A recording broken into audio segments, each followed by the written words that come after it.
ఉస్నాబాద్ శాసనసభ్యులు చాలా సంతోషం సార్. ఇక్కడ ఈ యొక్క ప్రోగ్రామ్ ని నిర్వహించాలని చెప్పేసి సార్ చెప్పడంతో వెంటనే దీన్ని ఒక 3 months ప్రోగ్రామ్ గా నిర్వహించుకుంటా ఉన్నాం. ఇక్కడ గ్రూప్స్ 1, 2, 3, 4 సంబంధించి ఫౌండేషన్ కోర్స్ ద్వారా 3 నెలల పాటు ఈ యొక్క శిక్షణను అయితే గ్రూప్ 1 సిలబస్ దానికి అనుగుణంగా ఈ యొక్క ప్లాన్ వేయడం జరిగింది సార్. ఆర్టీఓ సార్ గారి ఆధ్వర్యంలో దీనికి ఉదయం 8 గంటల నుంచి, ఎందుకంటే ఎండ వేరే 100 మార్కులకు ఎగ్జామ్ పెట్టి చిన్న క్వశ్చన్స్ వాళ్ళకి ఏదైతే బేసిక్ నాలెడ్జ్ ఉందో ఆ బేసిక్ నాలెడ్జ్ పైన ఒక పేపర్ తక్కువ మంది వచ్చారు, ఇంకొక 70 మంది తక్కువ వచ్చారు. సో వాళ్ళను నెక్స్ట్ మళ్ళా ఎట్లయితే ఒక 2-3 రోజులు చూసి వాళ్ళు రాకపోతే ఇంకో ఛాన్స్ మొత్తం మీద ఇట్లా. కాకపోతే కొన్ని సమస్యలు ఇంటి సమస్యలు ఏదో ఒక విధంగా మాత్రం ఎక్కడో స్ట్రక్ అయిపోవడం ఉంటుంది. అలా కాకుండా ఈరోజు ఒడ్డెనవాడి కుటుంబం కానీ, క్యాప్టెన్ సాబ్ గారు కానీ, అదేవిధంగా మన ఎమ్మెల్యే గారు కానీ మానవ వనరులు అనేది సంరక్షించుకునే విధంగా ఈరోజు ఇక్కడ ఈ ప్రోగ్రాం చేయడం, అదేవిధంగా గత సంవత్సరం కూడా ఈ ప్రోగ్రాం కండక్ట్ చేయడం జరిగింది. ఎంత సంపద ఉన్నా అది ఉంటుందో ఉండదో మనకు తెలియదు. కాకపోతే తెలివితేటలు అనేవి ఎంతో ముఖ్యం. వీటిని మనం ఎంత ఉపయోగించుకుంటే, ఎంత మంచిగా ఉపయోగించుకుంటే అంత గొప్పగా ఎదగవచ్చు. అలాంటి లక్ష్యాన్ని సాధించుకోవాలి. మీరంతా ఒక చిన్న కథ చెప్తాను మీకు. గొప్పగా ఎదిగి ఎంత గొప్ప స్థాయికి ఎదగాలనేది లక్ష్యంతో ముందుకెళ్ళాలి. అలా వెళ్ళినప్పుడే మన కాన్స్టిట్యున్సీ కూడా సీఎం జిల్లాలో మనకు ఒక మంచి కార్యక్రమం అనేది అంటే అన్ని చదువులు పూర్తి చేసుకుని మనం పోటీ పరీక్షలో నెగ్గాలంటే ఎంత చదువుకున్నా కూడా పోటీ బాగా ఉంది. ఎందుకంటే ఎంతోమంది విద్యార్థులు చదువుకొని మళ్ళీ పోటీ పరీక్షలో ఎదుర్కోవాలంటే 2 లక్షల మందిలో ఎదుర్కోవడం, పోటీలో తట్టుకోవాలంటే వాళ్ళు ఉండకూడదు. అట్లాంటి వాళ్ళు కూడా మన నియోజకవర్గంలో ఎప్పుడు కూడా మన విద్యాదానైనా వర్గల కుటుంబం నుండి ఎప్పుడు కూడా విద్య కోసం ప్రోత్సహించి విద్యార్థులను భవిష్యత్తు బాగుపరచాలి, విద్యార్థులను ఒక ఉన్నత స్థాయిలో చూడాలనే ఒక మంచి సంకల్పంతో ఉన్న మన ఎమ్మెల్యే సతీష్ కుమార్ గారు ప్రతి సంవత్సరం కూడా కోచింగ్ సెంటర్ నిర్వహించే మరి ఈరోజు మన గౌరవ ఎమ్మెల్యే గారు నేను ధన్యవాదాలు తెలియజేస్తూ ఈ కార్యక్రమంలో మరి మన ఆర్టీఓ గారికి, పాల్గొన్న ఆర్టీఓ గారికి మరియు వరంగల్ డిప్యూటీ చైర్మన్ గారికి, మున్సిపల్ చైర్మన్ గారికి రోజుల్లో విద్యార్థుల లక్ష్యాన్ని దృష్టిలో పెట్టుకొని వాళ్ళకు ఒక లక్ష్య సాధనలో ఎంతోమందికి తోడ్పాటు కలిగిస్తూ అందరికీ కూడా ఈ కోచింగ్ సెంటర్ ఉపయోగపడుతుందనే ఉద్దేశంతో మన గౌరవ ఎమ్మెల్యే గారు తీసుకున్న నిర్ణయాన్ని నిజంగా శిరస్సు నుంచి నమస్కరిస్తున్నాను. చాలా మంది కూడా చాలా సంతోషంగా ఫీల్ అయ్యారు. వారు ఒక రకంగా మాకు ఇది జీవన లక్ష్య సాధనలో మేము అందరం ముందుకు వేసేందుకు మా గౌరవ ఎమ్మెల్యే గారు కల్పించిన ఒక ముందడుగు లాంటి ప్రయత్నంలో మేము అందరం కూడా వారికి శుభాభినందనలు తెలియజేస్తూ మా లక్ష్యంలో మేము ముందుకెళ్ళడానికి సహకరించిన వాళ్ళు ఎప్పటికీ కూడా మేము గుర్తుపెట్టుకున్నాం. మా మండల ప్రజలందరూ కూడా మరీ చెప్పింది సార్ మీకు. మరి అలాంటి కార్యక్రమాన్ని తీసుకుంటున్నాం. మన మా గౌరవ ఎమ్మెల్యే గారికి విద్యార్థుల తరఫున మరోసారి శుభాభినందనలు తెలియజేస్తూ ఈ విద్యార్థులకు ఒక సందేశంగా నేను భావిస్తున్నాను. మీరందరినీ కూడా మీ లక్ష్య సాధనలో ఇంకా ముందుకెళ్ళి మీ జీవితంలో ఒక నూతన ఉత్తేజాన్ని నింపుకొని మీ లక్ష్య సాధనలో మీరు ఎప్పటికీ కూడా మన గౌరవ ఎమ్మెల్యే గారికి మార్గదర్శకులు ఉండాలని, జీవిత లక్ష్యాన్ని సాధించినా కూడా దాని లక్ష్యానికి ముందు నడిపించిన వాళ్ళని ఎప్పుడూ మర్చిపోకూడదని తెలియజేస్తూ మనందరికీ కూడా మీ లక్ష్యంలో మీరు అనుకున్న దాన్ని సాధించాలని తెలియజేస్తూ ముందుగా మీ అందరికీ కూడా ధన్యవాదాలు. ఆధారిత కోచింగ్ సెంటర్ మన గౌరవ ఎమ్మెల్యే గారి సొంత ఖర్చులతో నిర్వహించడం సార్. ఇది చాలా మంచి కార్యక్రమం సార్. లాస్ట్ ఇయర్ కూడా ఈ కార్యక్రమాన్ని చేసిన గౌరవ శాసనసభ్యులు సతీష్ కుమార్ గారికి, అలాగే జడ్పీ చైర్మన్ సురేష్ కుమార్ గారికి, ఆడియో గారికి, చైర్మన్ గారికి, నా తోటి ఎంపీలకు, వైస్ చైర్మన్కు, మార్కెట్ కమిటీ చైర్మన్లకు, కౌన్సిలర్లకు, ఇక్కడికి చేసిన ప్రజాప్రతినిధులకు, అలాగే ట్రైనింగ్ కోసం వచ్చిన మిగతా చెల్లెలకు, తమ్ముళ్లకు, మీడియా మిత్రులకు నా యొక్క నమస్కారాలు. లాస్ట్ సంవత్సరం సార్ వచ్చిన వాళ్ళు చాలా ఉత్సాహంగా, మనం కరోనా కారణంగా అది తీవ్రత పెరిగినప్పుడు వాళ్ళు చాలామంది డ్రాప్ అయి ఉన్నారు సార్ భయపడి. అందులో చాలామంది అంటే నేను మధ్యలో వచ్చి ఎట్లుంది క్లాసెస్ ఎట్లుంది అనేది చాలా గొప్పగా ఉంది. మేము ప్రైవేట్లో తీసుకున్నాక కూడా ఇలాంటి ఫెసిలిటీ ఉన్న కోచింగ్ సెంటర్ తీసుకోలేము. మంచి ఫ్యాకల్టీ, మన ఆడియో గారు కూడా మంచి చొరవ చూపడం, అది పిల్లల నుంచి చాలా రెస్పాన్స్ వచ్చింది సార్. మా సొంత కోడలు మా బిడ్డ తీసుకుంటే సార్ దీంట్లో లాస్ట్ ఇయర్ కర్మ కారణంగా తను భయపడి తీసుకునే అత్త చాలా బాగుంది సార్ని మళ్ళీ ఒకసారి అడిగారా, మళ్ళీ ఒకసారి అని అడుగుతారంటే నేను సార్ చెప్పి పెట్టిస్తాం. సార్ కూడా తప్పకుండా ఇలాంటి విషయాలలో చాలా చొరవ తీసుకుంటాను నేను కూడా చెప్పి ఉన్నాను సార్. కష్టం సార్. అలాంటిది మీరు ఈ కార్యక్రమాన్ని నిర్వహించడం చాలా గర్వకారణము. అంటే మీకు అందరికీ బోర్ కొడతా ఉంది, ప్రతిదీ వీళ్ళందరూ చెప్తా ఉన్నారు మేము అది చేయాలి చేయాలి, కానీ మేము పెద్దగా ఏం చెప్పము. అందరు చెప్పిందే చెప్పకుండా మీ మంచి కోరి మీ భవిష్యత్తులో బాగుండాలి.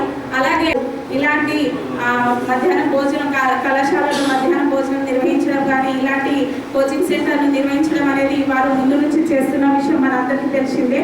వారికి అనుగుణంగా మీరైతే ఇలాంటి సౌకర్యాలు కల్పిస్తున్నందుకు మీరందరూ వారికి రుణపడి వారి పేరును మన సీఎం జిల్లా కాబట్టి జిల్లా స్థాయిలో నిలబెట్టి మీ భవిష్యత్తులో మీరు మంచి స్థాయిలో ఎదగాలని నేను కోరుకుంటూ ఆ భగవంతుని కూడా ప్రార్థిస్తూ మీ యొక్క లక్ష్యాన్ని చేరే దిశగా మీ తల్లిదండ్రుల పేర్లు అలాగే మన గౌరవ శాసనసభ్యుల పేరు నిలబెట్టి ముందు స్థాయికి వెళ్ళాలని ఆ భగవంతుని కోరుకుంటూ నాకు ఈ అవకాశాన్ని ఇచ్చిన పెద్ద గౌరవ ఎమ్మెల్యే గారు మొదటి వ్యక్తి. నేను వారిని మనస్ఫూర్తిగా అభినందిస్తా ఉన్నా. అందుకోసమే నేను కూడా బై వర్చ్యూ అంటే బై ఛాన్స్ నేను ఆర్డీఓ అయ్యాను, కానీ బై చాయిస్ నేను ఒక లెక్చరర్ని. బై ఛాన్స్ ఆర్డీఓ అయ్యాను, మళ్ళీ రిపీట్ చేస్తున్నా సార్, బై ఛాన్స్ ఆర్డీఓ అయ్యాను. ఎంతోమందికి విద్యను అందించే ఆ తృప్తే నాకు ఒక 10 ఏళ్ళు నాకు అద్భుతంగా జీవనకాలం అంతా కొనసాగింది. ఆర్డీఓగా ఎన్ని సక్సెస్ సాధించినా నాకు ఇప్పటికి కూడా ఓడిపోతుంది. ఈ కోచింగ్ నిర్వహిస్తున్న శ్రీకాంత్ కూడా నా స్టూడెంటే ఒక రకంగా. సో ఇప్పుడు అక్కడపేట ఎస్ఐ నా స్టూడెంట్. వాళ్ళని చూసినప్పుడల్లా వీళ్ళను ఎక్కడో ఉన్నటువంటి మారుమూల పేద పిల్లలను తీసుకొచ్చి మనం చేయగలిగినాం అనేటువంటి ఒక ఆత్మతృప్తి ఉంటుంది. అలాగే మీరు విద్య కోసం చేస్తున్నటువంటి ప్రయత్నం మీకు సర్వదా మీ కుటుంబానికి చేయాలని, ఇంకా మీరు మరింత ప్రయత్నం చేయాలని కోరుకుంటూ నెక్స్ట్ కార్యక్రమంలో మాట్లాడవలసిందిగా మన గౌరవ ఎమ్మెల్యే గారికి, జడ్పీ చైర్మన్ గారికి, ఆర్డీఓ గారికి, ఎంపీపీలకు, ఎంపీటీసీలకు అందరికీ నమస్కారములు. ఈరోజు గౌరవ ఎమ్మెల్యే గారు ఇంత మంచిగా ఉచిత శిక్షణ కార్యక్రమాన్ని ఏర్పాటు చేసినందుకు మీరందరూ కూడా ఎమ్మెల్యే గారికి రుణపడి ఉండాలి. అలాగే మీకు ఇంత మంచి లెక్చర్ ఆర్డీఓగా ఉండి లెక్చరర్గా మీ అందరికీ ఉచిత బోధన చేస్తున్న ఆర్డీఓ గారికి కూడా కృతజ్ఞతలు తెలుసుకోవాలి. అందరూ కూడా ఈ అవకాశాన్ని సద్వినియోగం చేసుకోవాలని కోరుతూ అందరికీ ధన్యవాదాలు. పెట్టిస్తాం సార్ అన్నారు, వారి ఇష్టానికి చేసుకున్నాము. ఈ సందర్భంగా ఈ పిల్లలను ఉద్దేశించి మాట్లాడాల్సింది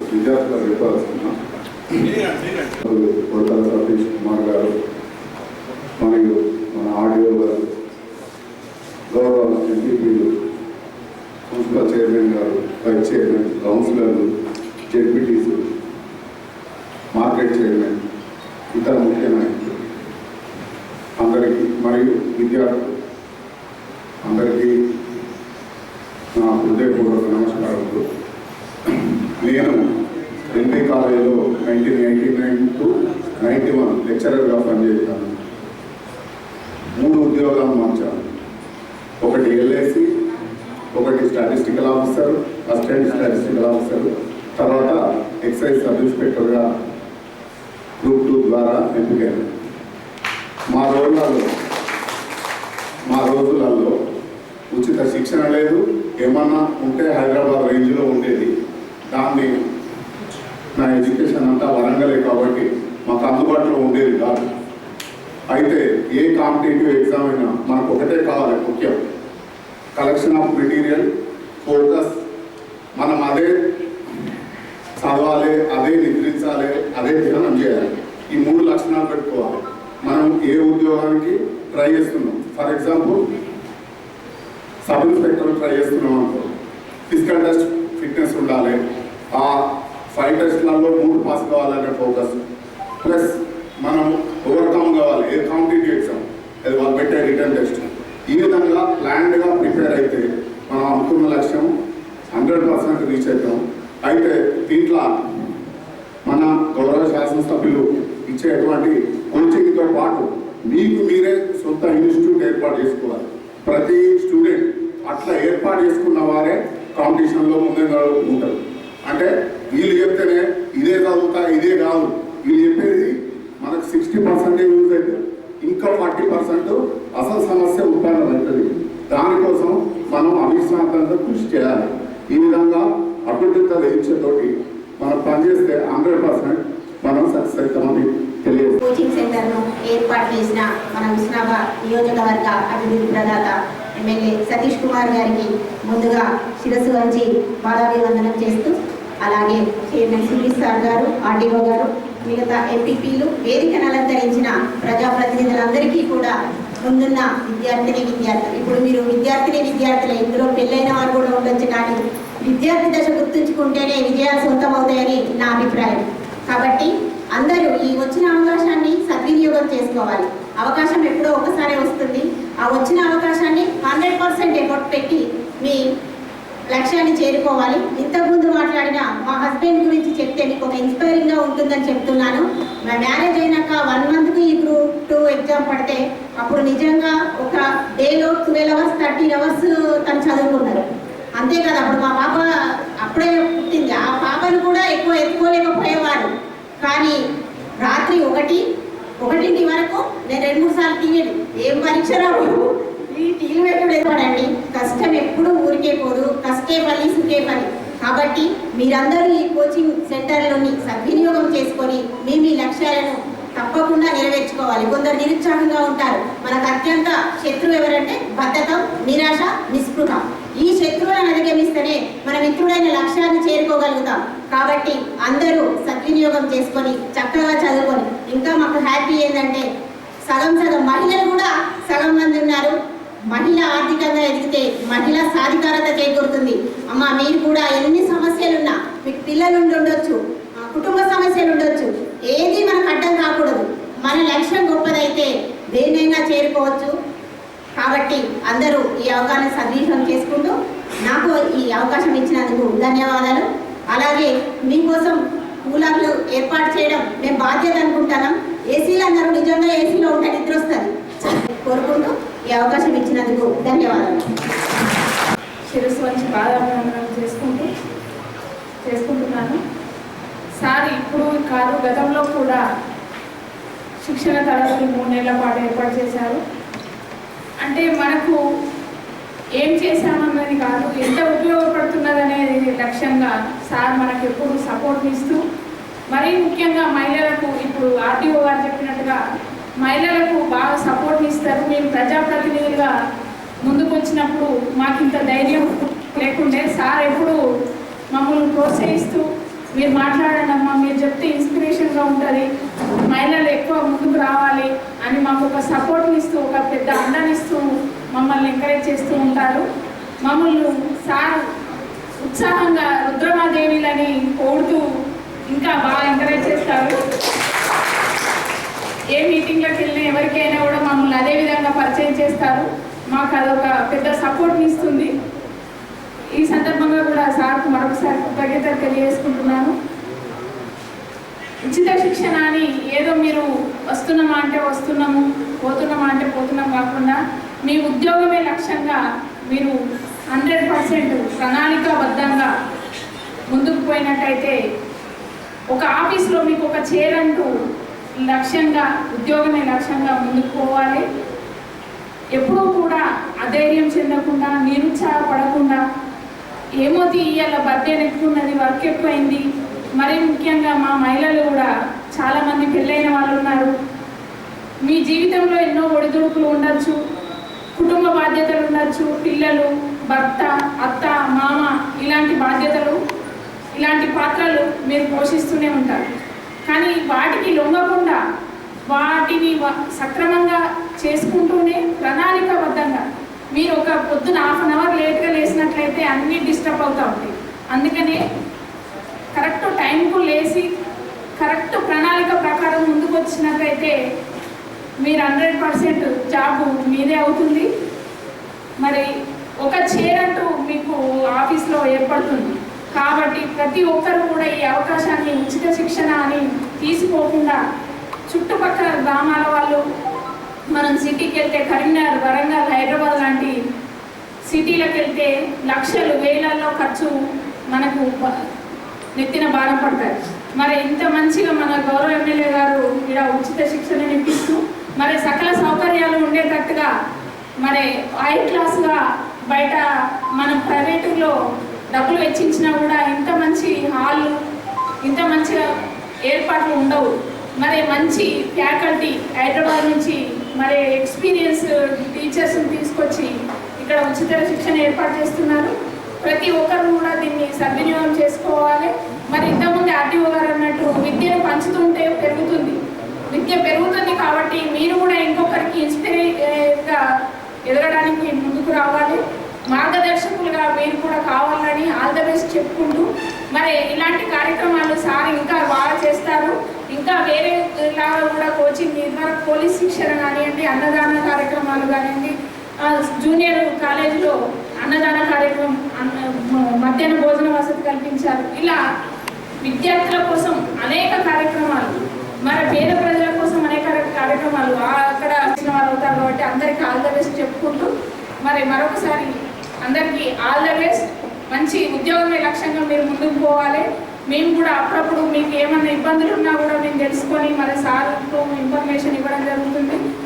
మరి ఎప్పటికప్పుడు మీరు ప్రణాళికాబద్ధంగానే చదువుకోవాలని తెలియజేసుకుంటూ నాకు ఈ అవకాశం ఇచ్చిన పెద్దలు వరంగల్ అర్బన్ జిల్లా పరిషత్ చైర్మన్ సుధీర్ కుమార్ గారు, అదేవిధంగా పెద్దలు గౌరవనీయులు స్థానిక ఆర్టీఓ గారు, మరి వేదిక అలంకరించినటువంటి ప్రజాప్రతినిధులు, స్థానిక కౌన్సిలర్లు, మిగతా మండలాల నుంచి వచ్చినటువంటి పెద్దలు, పాత్రికేయ సోదరులు, ఈ సమావేశానికి వచ్చేసినటువంటి ప్రజాప్రతినిధులు, ఈ శిక్షణకు వచ్చినటువంటి విద్యార్థులందరికీ నా హృదయపూర్వకమైనటువంటి నమస్కారం తెలియజేసుకుంటున్నాను. ముఖ్యంగా చాలామంది పెద్దలు చెప్పే విషయాలను చెప్పారు. మరి నిజంగా చెప్పాలంటే ఈ అవకాశాన్ని కల్పించినందుకు మొదటగా మన శాసనసభ్యులు గారికి మీ అందరి తరఫున నేను చాలా అభినందనలు చేస్తున్నాను. పెద్దలు ఇంతకుముందు చెప్పినట్టు ఆర్టీఓ గారు అన్ని దానాలు వేరు, ఈ విద్యాదానం వేరు. మరి దీన్ని ప్రోత్సహించి నిజంగా వారి కుటుంబంలో ఏ రకంగా చూసినా కానీ ప్రతిదీ నాతో పాటు 10 మందికి చెందాలనేటువంటి ఉద్దేశం కలిగినటువంటి కుటుంబం. మరి అందులో మరీ ముఖ్యంగా మన శాసనసభ్యులు గారు మనం అందరం చూస్తున్నాం, ఏది కావాలంటే అది ఇది కాదు నేను ఇయ్యా అనేటువంటి ఉద్దేశంతో ఎన్నడూ లేడు, ఉండడు కూడా.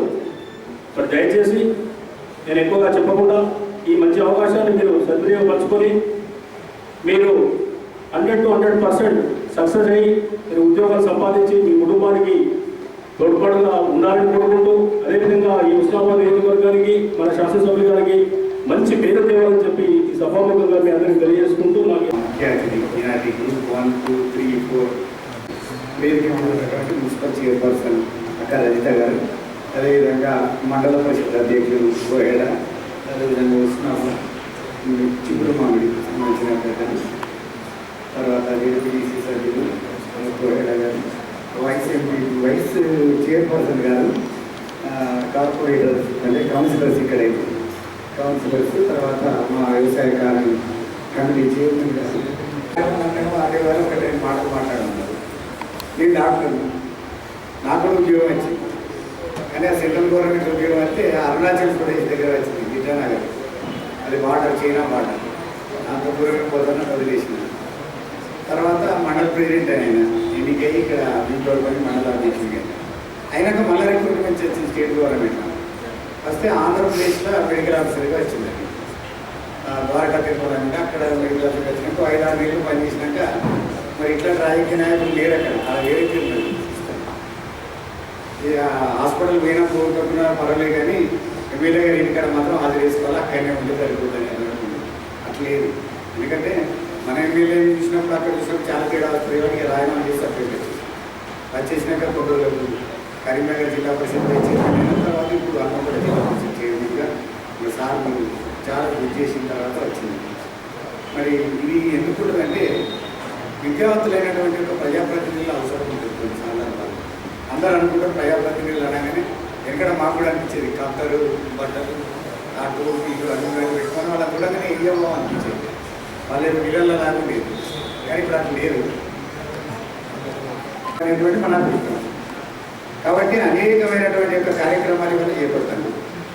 గతంలో పోలీస్ రిక్రూట్మెంట్ కావచ్చు, ఇప్పుడైతే మళ్ళీ ఈ రకమైనటువంటి ఒక కోచింగ్ సెంటర్లు ఏర్పడి గత సంవత్సరం కూడా ఇట్లే వచ్చినా అప్పుడు కూడా కోచింగ్ సెంటర్లు కరోనా ఉన్నదని కొంచెం అటు ఇటు అయింది, కానీ ఇప్పుడు ఉద్యోగాలు అయితే వచ్చినాయి. మీ అందరికీ తెలుసు ఇవాళ 80,103 ఉద్యోగాలు.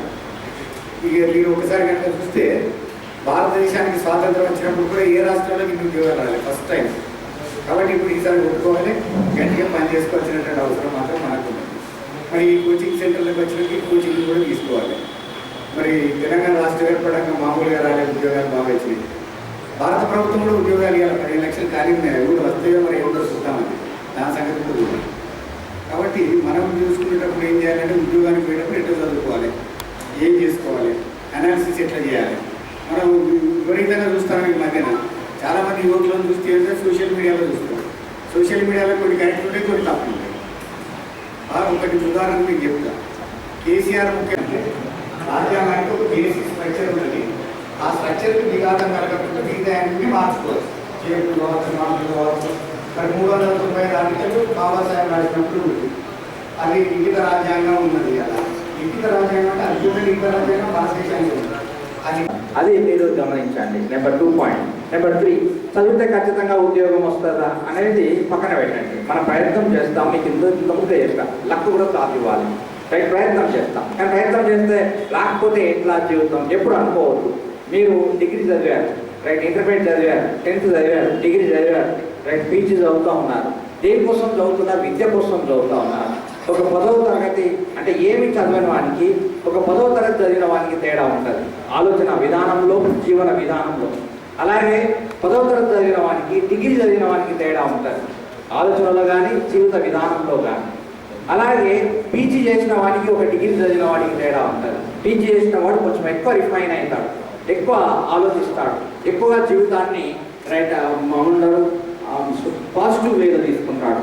అలా ఎట్లయితే పీజీ చదివిన వాడు పాజిటివ్ వేలో తీసుకుంటారో, ఒక కాంపిటేటివ్ ఎగ్జామినేషన్స్ మీరు ప్రిపేర్ అవుతున్నారు అంటే ఒక్కొక్క సబ్జెక్ట్లో ఒక్కొక్క పీజీ చేస్తున్నట్టు లెక్క. మీరు గుర్తుపెట్టుకోండి, జోగ్రఫీలో పీజీ చేస్తున్నట్టు, ఎంఏ జోగ్రఫీ చేస్తున్నట్టు, ఎంఏ హిస్టరీ చేస్తున్నట్టు, ఎంఏ ఫిజిక్స్ ఏమంటారు ఒక సైన్స్ చేస్తున్నట్టు లెక్క. ప్రతి సబ్జెక్ట్లో ఒక పీజీ చేస్తున్నట్టు.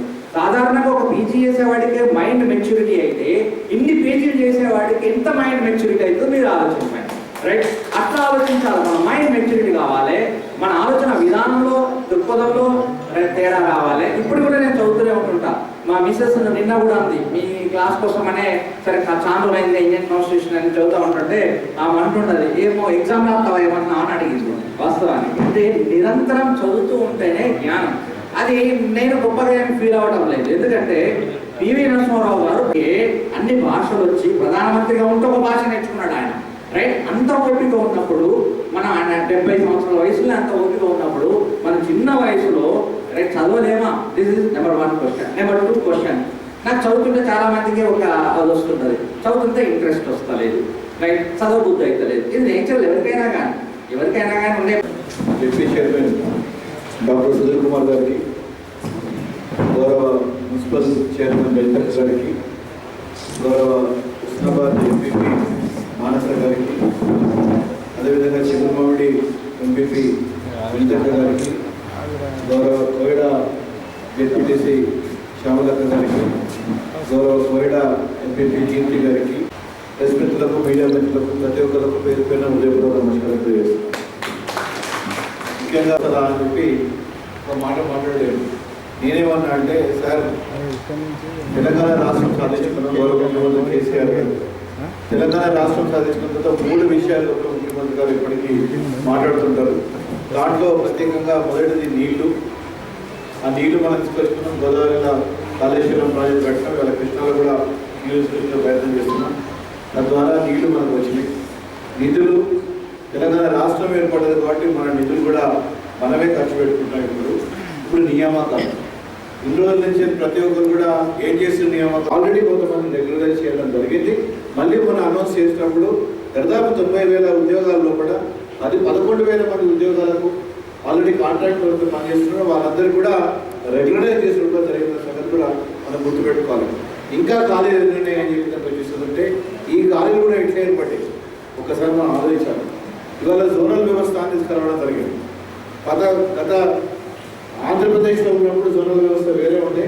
ఇప్పుడు తెలంగాణకు వచ్చిన తర్వాత జోనల్ వ్యవస్థ అంతా కూడా మార్పు కోసం ప్రెసిడెన్షియల్ ఆర్డర్ రావాల్సి ఉండే.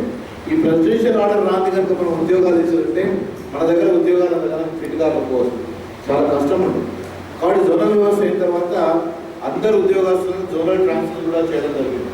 జోనల్ ట్రాన్స్ఫర్ చేసిన తర్వాత ఏ జిల్లాలో ఎన్ని ఉద్యోగాలు ఉన్నాయి, ఏ ఉద్యోగాలు ఖాళీ ఉన్నాయనేది ఒక మొత్తం దృష్టి పెట్టించుకొని దాదాపు 91,000 ఉద్యోగాలు ఖాళీలు ఉంటే దాంట్లో 11,000 మంది భర్తీ చేయాలని చెప్పి ఒక ముఖ్య ఉద్దేశంతో గౌరవ ముఖ్యమంత్రి కేసీఆర్ గారు మరి ఈ యొక్క ఉద్యోగ ప్రక్రియ స్టార్ట్ చేయడం జరిగింది. నియామక ప్రక్రియ స్టార్ట్ చేయడం జరిగిందని కూడా మీరు తెలియవస్తుంది. దీంట్లో ప్రత్యేకంగా మొన్న దాదాపు 40,000 ఉద్యోగాల దాకా కూడా మనకు అనౌన్స్మెంట్ రావడం జరిగింది.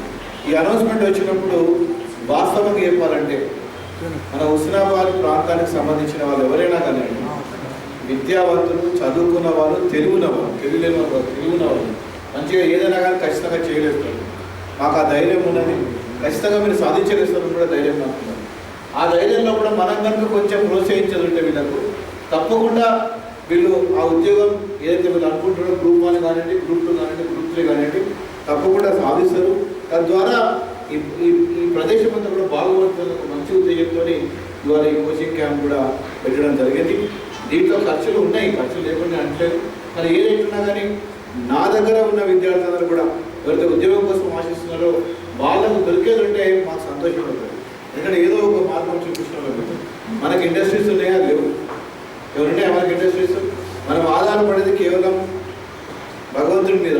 వర్షం పడితే నీళ్ళు, లేకపోతే లేదు. ఇంకా మనకు గౌరవాన్ని రాలేదు. కొంతవరకు సైదాపూర్లో, కొంతవరకు చిగురుమావింట, తర్వాత ఎద్దదుర్తిలో మాత్రం నీళ్ళు వచ్చినాయి. ఇక మిగతా ప్రాంతాల్లో నీళ్ళు ఇంకా రాలేదు. మనం ఆధారపడేది కానీ కేవలం భగవంతుడిగా. భగవంతుడు వర్షం కురిపిస్తే మనకు పంట పడుతుంది, లేకపోతే తెలియదు. ఆ గౌరవాన్ని ప్రాజెక్ట్ మాట్లాడదామంటే వాళ్ళకు అత్యాశ ఎక్కువైపోయింది. అదేం చేయాలని అర్థమవుతలేదు. ఆ ఆశకు తెచ్చలేము, వాళ్ళ మీద పోలీసులు చేయలేము. ఈ 2 పరిస్థితులు ఏర్పడుతున్నాయి అక్కడ. కాబట్టి మనం మిగిలిన మనము ఇక్కడ ఉద్యోగం సంపాదించడం ఒకటే మనం. కాబట్టి ఉద్యోగం సంపాదించిన వల్ల కూడా ఖచ్చితంగా కోచింగ్ అనేది ఇచ్చేది ఉంటే తప్పకుండా మన విద్యార్థులు సంపాదించారు. ఎందుకంటే మీరు కష్టపడి చదువుకున్నారు. మీరు చూస్తున్నాయి ఇక్కడ పొద్దుగాల లేసి బస్సు ఎక్కి వచ్చి ఇక్కడ కాలేజీలల్లా, స్కూళ్ళల్లా మీరు అన్నం కూడా వచ్చి ఆ పండ్ల దుకాణాల దగ్గర అరటి పండ్లు లేకపోతే యాపిల్లో కొనుక్కొని తిని మధ్యాహ్నం దాకా ఉంటే మళ్ళీ వాపస్ పోయి వదలడం చూస్తాను. అది చూసే నేను మధ్యాహ్నం కూడా భోజనం పెట్టాలి కాలేజీలో అని చెప్పి 12th క్లాస్ నుంచి వెళ్ళి డిగ్రీ దాకా తప్పకుండా చేయాలని చెప్పి ఒక ఉద్దేశంతోనే మధ్యాహ్నం భోజనం కూడా పెడితే సాయంత్రం దాకా ఉంటున్న పిల్లగారు తప్పకుండా చదువుకుంటారు అని చెప్పి నాకు చాలామంది ఉపాధ్యాయులు చెప్పారంటే, ప్రిన్సిపాల్ చెప్పారంటే, హెచ్ఓడి హెడ్ డిపార్ట్మెంట్ చెప్పారంటే ఆ కార్యక్రమం తీసుకున్నారు. దాంట్లో చాలా మంది లాభపడ్డారు. వాస్తవంగా చెప్పాలంటే మొన్న 2 సంవత్సరాలు కరోనా చేయబట్టి మనం చేయలేకపోయినాం. ఆ కార్యక్రమం ముందు తీసుకెళ్ళకపోయినా కానీ తర్వాత అంతకన్నా ముందు బ్రహ్మాండంగా ప్రతి సంవత్సరం కూడా విద్యార్థులను పిలిచేది. లాస్ట్ డే స్కూల్ లెవెల్స్ పిలిచి చెప్పేది, సార్ నేను చేయబట్టి సాయంత్రం దాకా చదువుకున్నాం, మంచి డిస్టింక్షన్స్ కూడా మాకు రావడం జరిగింది కూడా చెప్పడం జరిగింది. అదేవిధంగా ఇప్పుడు దాకా ఒక చిన్న ప్రయత్నం మీరందరూ కూడా గ్రాడ్యుయేషన్ అయి ఉన్నారు. ఇంకొక గొప్ప విషయం ఏంటంటే ఈరోజు ఏజ్ లిమిట్ కూడా 18 సంవత్సరాలు నిండు మొదలుపెట్టుకుంటే 45 సంవత్సరాల్లో 47 సంవత్సరాలు ఇస్తారు. దాదాపు ఎంత గ్యాప్ ఉందని చెప్పాడు. 18 ఎక్కడ, 47 సంవత్సరాలు ఎక్కడ, అంటే 30 ఏళ్ళ వయసు, 30 ఇయర్స్ డిఫరెన్స్. 18 ఇయర్స్ నుంచి మొదలు పెట్టుకుంటే 47 ఇయర్స్ కూడా ఈ ఒక పోటీ పరీక్షకు అర్హులు. అంటే ఎంత కాంపిటీషన్ ఉంటుందో కూడా ఒకసారి ఆలోచించాలి. చాలా నెంబర్ పెంచిండ్రు, ఏజ్ పెంచిండ్రు అని చెప్పి చూస్తూ కాదు, కానీ దానికి తగ్గట్టు కాంపిటీషన్ కూడా బాగుంటుంది. ఆ కాంపిటీషన్ తగ్గట్టు మనం ప్రిపరేషన్ కూడా మనకు ఉండాలి. ఇవాళ ఇంతకుముందు మన ఆర్టీఓ గారు చెప్పినట్టు, అదేవిధంగా మన డిప్యూటీ చైర్మన్ గారు సుధీర్ కుమార్ చెప్పి చాలామంది ఇప్పుడు మాట్లాడారు. ఒకటే మీ దృష్టిగా ఇవాళకి వెళ్ళి ఏంటంటే, లేస్తే కాంపిటీషన్ ఎగ్జామినేషన్, కూర్చుంటే కాంపిటీషన్ ఎగ్జామినేషన్, అన్నం తిన కాంపిటీషన్ ఎగ్జామినేషన్. నేను చెప్తాను మ్యాథమెటిక్స్ ఎంత ఇంపార్టెంటో. అన్నం తినేటప్పుడు మీరు ఎన్ని బుక్కలు తింటారు ఎవరైనా లెక్క పెట్టిండ్రా? ఎవరైనా ఒక్క బుక్కకి ఎన్ని మెతుకులు వస్తాయి లెక్క పెట్టిండ్రా? అది కూడా కాంపిటీషన్, దానికి ఒక ఉదాహరణ చెప్తాను. అది అంటే ఇప్పుడు మనం చూస్తున్న ఆఫ్ఘనిస్తాన్ ఖాందారీ రాజ్యం వాళ్ళ రాజ్యం అంశం. అయితే శకుని వాళ్ళ రాజ్యాన్ని ఈ కౌరవులు వాళ్ళందరూ ఆక్యుపై చేసి వాళ్ళందరూ బందిఖానాలు పెట్టారు. బందిఖానాలు పెట్టినప్పుడు వాళ్ళకు ఒక 100 మంది ఉంటే వాళ్ళకి ఈ అన్నం ఒక పిల్లడు అన్నం అందిస్తారు. అంటే 100 మందికి పిల్లడు అన్నం ఇస్తారు. అయితే వాళ్ళందరూ పెద్ద మనుషులందరూ కూర్చొని అందరూ విచారిస్తారు. ఏం విచారిస్తారు? మన దాంట్లో చిన్న పిల్లగాడి వెళ్తున్నాడో ఆయన బతికించాలి, ఆయన వీళ్ళ మీద పగబట్టి ఇప్పుడు ఈ కౌరవులను నాశనం చేయాలని పడతారు. ఇది ఎంతమంది తెలిసే స్టోరీ? పడతారు. బట్టి ఆ అన్నం వాళ్ళు దాంట్లో పిల్లడన్నం అట్లా వేస్తారు. ఆ పిల్లడన్నం గిన్నెలన్నీ కూడా మొత్తం అన్నం దగ్గర పెట్టి ఆ పిల్లగానికి పెడతారు. ఆ 100 మందిలో కూడా 99 మంది చనిపోతారు. కేవలం ఒక్క శకుని మాత్రం మిగులుతాడు. అందుకోసమే శకుని కౌరవ పక్షాన్ని చేరి కౌరవులు మరి దెబ్బతినేటట్టు చేసినందుకు కూడా శకుని కారపడతారు. అందుకోసమే కారపడతారు. అది ఎంతమంది తెలుస్తుంది? మనం ఏదైనా శకుని చూస్తాం, ఉద్యోగం చూస్తాం, ఇంకేదో చూస్తాం, దాని బ్యాక్ రౌండ్ అయింది. అందుకోసమే మనం తినే ప్రతి కేజీ కూడా లెక్కపెట్టాలని చెప్పి అన్నమాట వాస్తవం. కాబట్టి ప్రతి ఒక్కటి కౌంట్ అవుతుంది. మీరు ఎన్ని గంటలు కూర్చున్నా కూడా మీరు టైం మైండ్ చేసుకోవాల్సి వస్తుంది. అంటే everything is a calculation, everything is a answer, everything is a question, everything is a present. ఇవాళ మా దగ్గర కూడా చాలామంది విద్యార్థులు నేను చదువుతున్నాం. మేము నడుస్తున్న ఇన్స్టిట్యూషన్ కూడా చాలామంది విద్యార్థులు చదువుతుంటారు. దరిదాపు మా దగ్గర ఒక ఇంజనీరింగ్ చేసే విద్యార్థులే మా ఇన్స్టిట్యూషన్ లెక్క పెట్టుకుంటే దాదాపు 2000 మంది విద్యార్థులు ప్రతి సంవత్సరం పాస్ అవుట్ అవుతారు. మా దగ్గర 2000 మంది విద్యార్థులు పాస్ అవుట్ అయితే వాళ్ళకు వచ్చే ఉద్యోగాలు 2000 ఉద్యోగాలు రావాలి. దాదాపు 3500 నుంచి 4000 ఉద్యోగాలు వస్తాయి. ఉన్నది 2000 కదా సార్, 3000 నుంచి 4000 మంది ఉద్యోగాలు ఎట్లా వస్తాయి అడగవచ్చు. ఒక్కొక్కరికి 2 ఉద్యోగాలు 3 ఉద్యోగాలు వస్తాయి. వాళ్ళకు సెలెక్ట్ చేసుకోవాలి. అంటే ప్యాకేజ్ బట్టి, వాళ్ళ ఉద్యోగం బట్టి, అమెజానా లేకపోతే ముఖ్యమైన కంపెనీనా, పెద్ద పెద్ద కంపెనీస్ ఎంత ప్యాకేజ్ ఇస్తున్నాయి, ఏంటంటే సెలెక్ట్ చేసుకొని పోయే వాళ్ళు ఉంటారు. వాళ్ళకి ట్రైనింగ్ ఫస్ట్ ఇయర్ నుంచి వెళ్ళి ట్రైనింగ్ ఇవ్వబడుతుంది. కాంపిటేటివ్ స్పిరిట్లో కూడా ఉండాలని మీరందరూ కూడా. ఇవాళ పక్కన కరెక్ట్ ఆన్సర్ రాసి మనం కూడా ఈ ఆన్సర్ రాస్తామని చెప్పి రాస్తున్నాం అనుకోండి, ఆయన తప్పుడు రాయచ్చు. ఇంకేమైనా ఒకసారి మాకు ఎస్ఏ రైటింగ్ రాయమని చెప్పి మా కాలేజీ వచ్చి తీసేయకుండా is the only person not written, not copied. Rest all are copied whatever చేసేది. కాపీస్ వస్తే మార్కులు రావు. So whatever your thinking ఇవాళ మనం ఒకసారి ఆలోచించుకోవాలి. మనం ఏం చేస్తున్నాం, మనం కరెక్ట్ పద్ధతులు పోతున్నామా పోతలేమా, మనం ఎంతవరకు నేను చేసింది, మనం హౌ మచ్ మనం ఎంత నేను చెప్పిన క్లాస్లో మనం ఎంతవరకు అవగాహన చేసుకున్నాం, ఏది క్వశ్చన్ చేసుకున్నాం, ఏది తప్పు ఉంది చదువుతుంటే శ్రమ అనేది ఖచ్చితంగా ఉండాలి. Everything should be calculated. ఇంతమంది మాట్లాడినాం, వాళ్ళు ఎవరైనా టక్కని లేపడుతాం, ఎంతమంది మాట్లాడినట్టు కౌంట్ చేస్తున్నాం. సో ఇటువంటివన్నీ కూడా మనం అంటే గ్రాస్పింగ్, గ్రాబింగ్ అండ్ థింకింగ్ చాలా ఇంపార్టెంట్. గ్రాబింగ్ అంటే పక్కన పిలుచుకోవడం కాదు, గ్రాబింగ్ ద నాలెడ్జ్ ఇది ఆల్సో ఇంపార్టెంట్. ఒక్కొక్క వర్డ్ తుదాలి.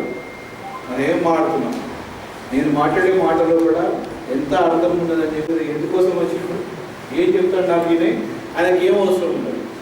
ఇది మొదలు నేను గ్రహించుకుంటాను, నాకు తెలుస్తుంది అంటుంది కానీ మేము మాట్లాడదు మంచిది పరిస్థితి పడుతుంది. ఏం చెప్తా అవునా కదా. క్వశ్చన్స్ కొన్ని ఎట్లా అంటే డిస్ట్రిక్ట్ ఉంటాయి. అంటే ఏది పెట్టినా కరెక్ట్, ఏది పెట్టినా చదువుకోకపోతే నాలెడ్జ్ రాదు.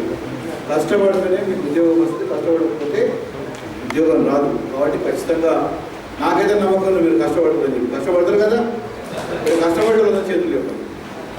కష్టపడ్డ వాళ్ళు గట్టిగా అడిగలేము దయచేసి బ్రహ్మాండంగా కృష్ణాబాద్